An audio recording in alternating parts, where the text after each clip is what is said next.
Can we talk for a minute about our Integrating Heart and Mind workshop? Absolutely. I'm excited. It's coming up in the fall of 2024. I'm so excited. We changed the format to make it more accessible to people with like work schedules and personal schedules. And so this time we're going to do it 3 hours on a Friday afternoon or evening, depending on where you're at, and 5 hours on Saturday for 2 different weeks in September.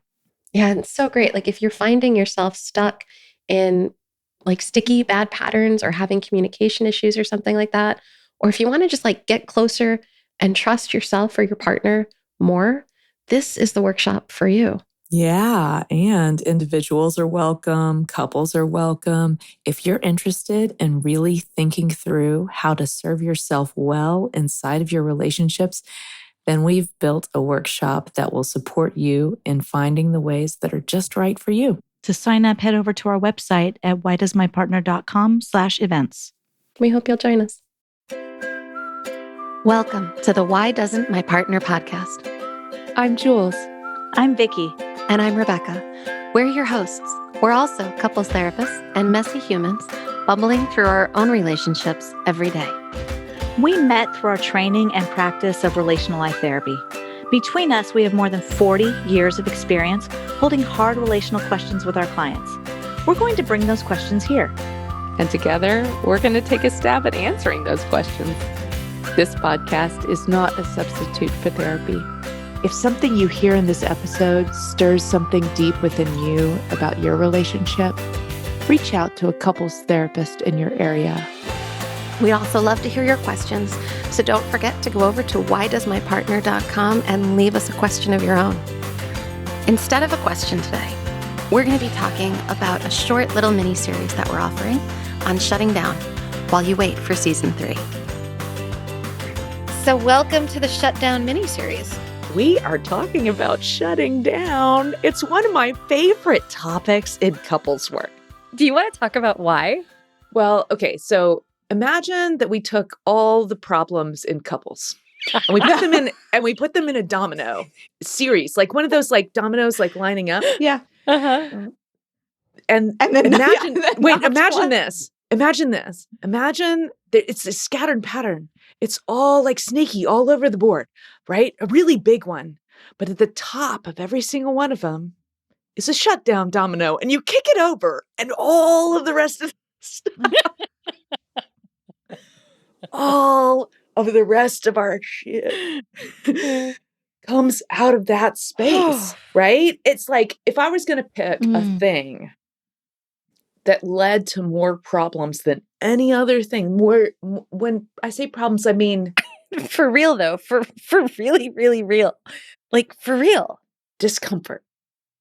If I was to pick one thing that led to more instability, loneliness, where there was more responsible for kicking off the problem than any other thing, it wouldn't be fighting. It would be shutting down.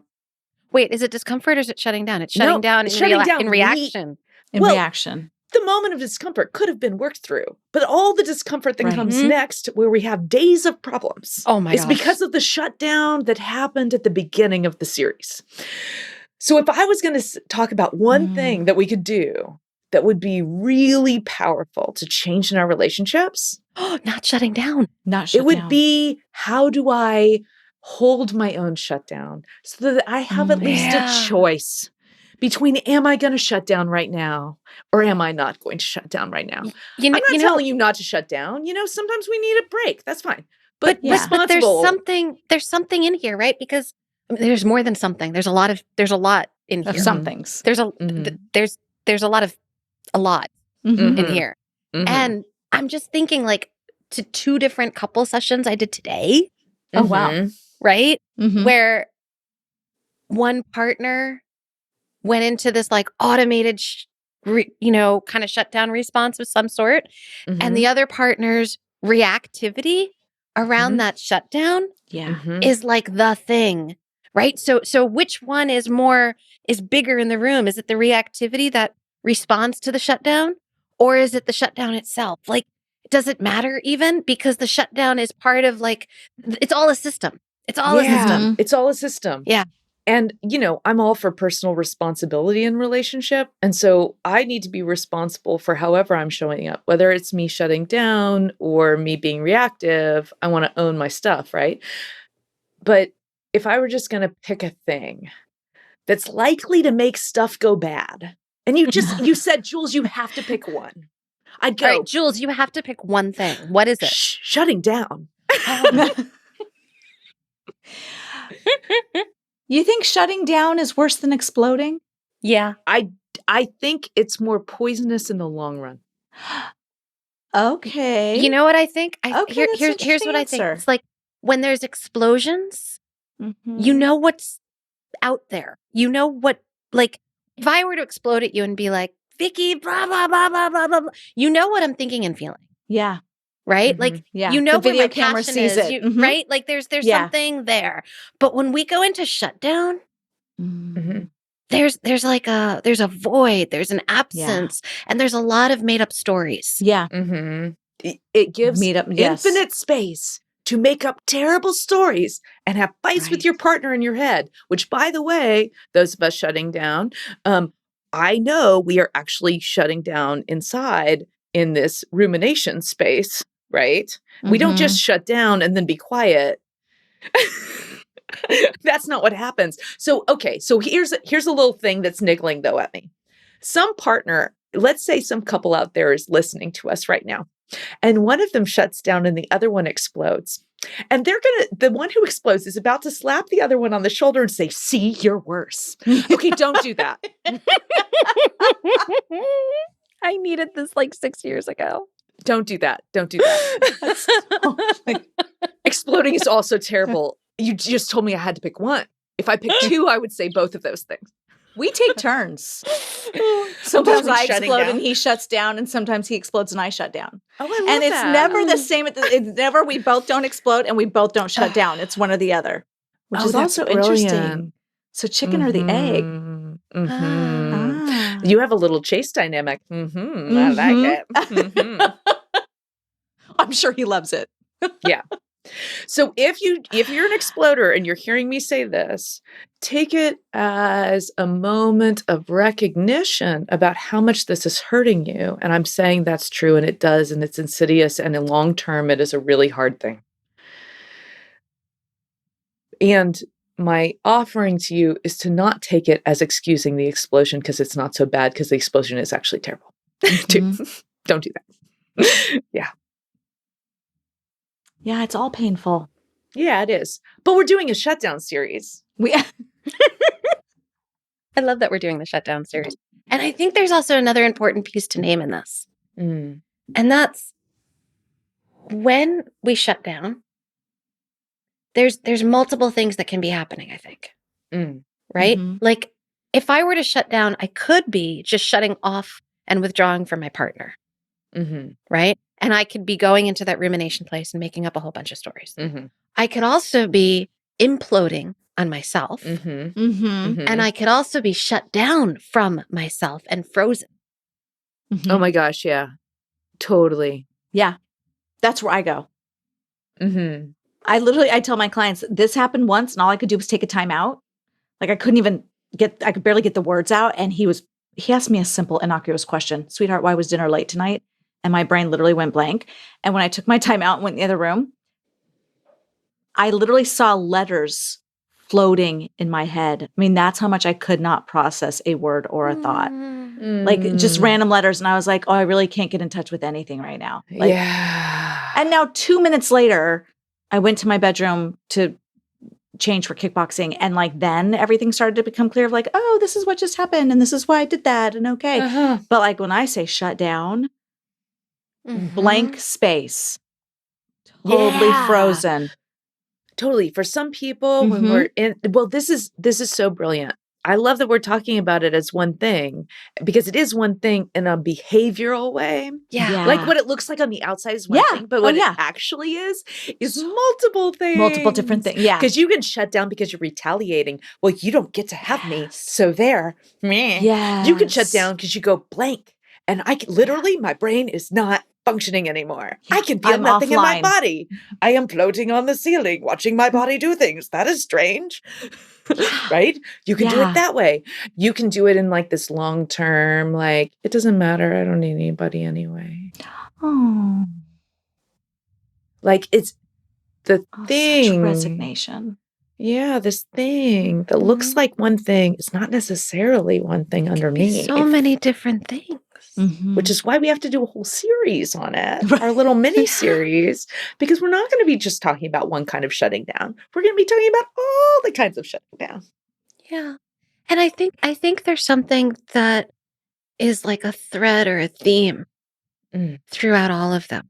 And that's that when a shutdown is happening, there's often something that feels hard to digest also happening. Something difficult, something hard. A perceived threat, maybe? Yeah, well, it's something that whoever is shutting down, whoever's experiencing that, right? They are having a hard time with whatever their perception is of what's happening. It could be something really, really hard. And it could also be something that's really, really hard to them. Yeah, that's why I said perceived. Yeah. Yeah. Yeah. Because it's all about the subjective experience, right? Yeah. I mean, he literally asked me why dinner was late. And he even said, is it because of me working? Like, in no way was it about me. Right. It was totally him. And yet, for some reason, my brain, what I found out later was my brain went to, because I'm a horrible wife. Oh, that's why dinner was late, because I suck. Yeah. Yeah. But he wasn't saying that. No, he was really honestly asking from his way in curiosity. Yeah. Just as an aside, guys, if you ask a question that starts with why and ends with your partner's behavior, it's a good way to bring up defensiveness because most brains catch that as an attack. And I just want you to know that. Having said that, I did not know that. Know him. Yeah. Having said that, you're not alone in having this. You're not alone in having the reaction. Pretty much any question that starts with why. Right. Well, not every question that starts with why, right? So there could be questions that start with why that are really helpful to connect us. But why tends to lean a little bit more into the left hemisphere of the brain, which is not a relational place. Right. And what's interesting about it is that I know him. I know your husband. I adore him. And I can imagine him asking that question. And I know, because I know him, that question literally did, honestly, come out of curiosity. Was it my fault? Because I was late coming home from work. Yeah. It really was. He was trying to discern it. Yeah, is he this really on was. Me? Yes. And I know him, so I know that. And I know he leans towards why, because I know him. Yeah. So that's just something you're going to have to deal with. He's either going to have to start asking questions that start with what or how. Oh, no. Right? No, this is me working my boundaries. Or you can do your work to tolerate the fact that he's going to ask every question that begins with why. But like, let's say that in a slightly easier way to hear it for anybody who wants to ask that same question. But it's like, well, how would I ask it not with a why? How is it for you when I come home late? Is that ever hard for you when I come home late? Now I'm turning it about my behavior and finding out what that means for you. I'm just hearing such a difference in that. How is it for you when I, as opposed to why is it that you blah, blah, blah? Such a big difference there. Right? Because when I hear the why is it that you do, I'm thinking about my behavior and I'm going into why am I? What's the matter with me? Oh, wow. You have a shame pose right now. Oh, I do. Totally. I do. It brings people. I do. So if I ask you why you did something, and it doesn't even have to have tone. No. Chances are good your system's going to catch that as, why shouldn't I? Is that something wrong with me? Yeah. Chances are really good. So just a tip for our partners out there is if you don't want to evoke defensiveness, ask a question that starts with how or what, and make it a little bit about what you actually want to know, which is, in this case, did I affect dinner? Rather than why is dinner late? Right. Or something like, what kind of help do you need? Well, if he wants dinner not to be late. I don't even know that it was a big deal. Right. I know him, and my guess is he didn't actually care. It was just, usually it's at 6, and today it was at 6:15, which would mean late. I just know him. Why is late a bad word? That is an accurate word. It is usually at 6, and today it's at 6:15. That would be late. What's wrong with that? What's wrong with labeling reality? And for those of you out there who can kind of identify with her husband's sweet man's thinking, you're not crazy. That is a totally logical way to see it. And just on an emotional plane, most people hear that badly. Yeah. So it's not just me. It's not just you. You are not actually being weird at all in hearing that in a way that would evoke shame. Because why did you is basically saying, could you justify your actions to me? Mm-hmm. Which it puts somebody on the defensive. Well, what else was interesting that just to give a teeny bit more context, not that we need it tonight. Right before he asked it, our, at the time, 9-year-old had somewhat of a meltdown. So I was already in a place of, and I'm a horrible mom because we don't know how to manage our son. So then for him to then say, why was dinner late? I'm like, and I'm a horrible wife. Like I just suck all together. You were in the little shame spiral. Oh, totally. Oh my gosh, sweetie.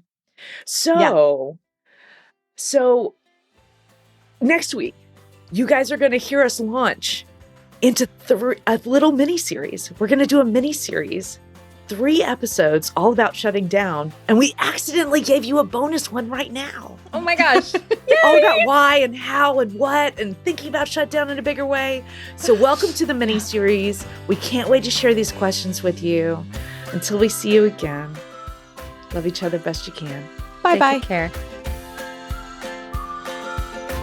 That wraps up this week's episode. Join us again next week for another Why Does My Partner? We hope that you continue to listen wherever you get your audio and that you'll follow the show. To go deeper, join us at our boot camp. You'll find the next date at whydoesmypartner.com. Did you know you could ask us your question? Your questions are relational gold.